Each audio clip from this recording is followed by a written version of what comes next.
Any advice for a 4-month-old who we're pretty sure is afraid of the dark? Let's talk about it. I never feel like it's fair for me to share with you, mom to mom, or for me to decide for your baby that they are or they are not afraid of the dark.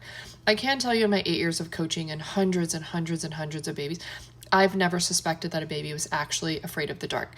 Developmentally, that starts to come into play in toddlerhood. But when I think about that, I'm like, okay, does that come into play in toddlerhood because they're more communicative at that time and they can share those things with us, and we don't have that ability with a 4-month-old to tell us?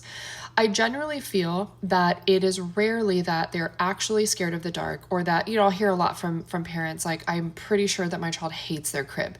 It's rarely that it's those things, and more that they don't have good sleep pressure. They haven't learned to sleep yet. They're overtired, they're overstimulated, and there's a lot of frustration around sleep. So when we head into that dark room or we put them into the crib, they're really upset.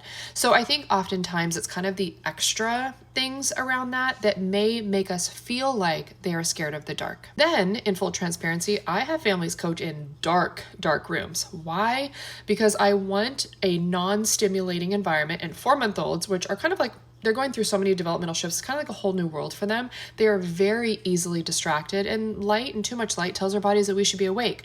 So we have too much light coming in, there's too much distraction in the room. Babies have a hard time learning when there's so much of that going on.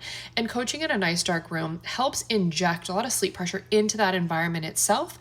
And when we combine those factors, and I have parents in the room, so I also need there to not be a visibility piece where your baby's like looking straight up at you, especially with young babies having you coach right next to the crib. So I generally am going to go dark. Now we're talking about toddlerhood. It depends.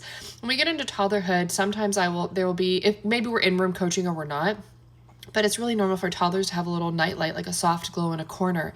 And as we get into toddlerhood, if they were to share that a little bit of light helps them feel safer in the room, then we can take that route. So like I said, long-winded answer, but usually sleep frustrations and struggles and what we're suspecting is oftentimes a mix of other factors that we can solve for so that they can have more safety and feel comfortable, and their crib and their room can actually be a happy place. 2 minutes later. I hope this helps. Love you. Bye.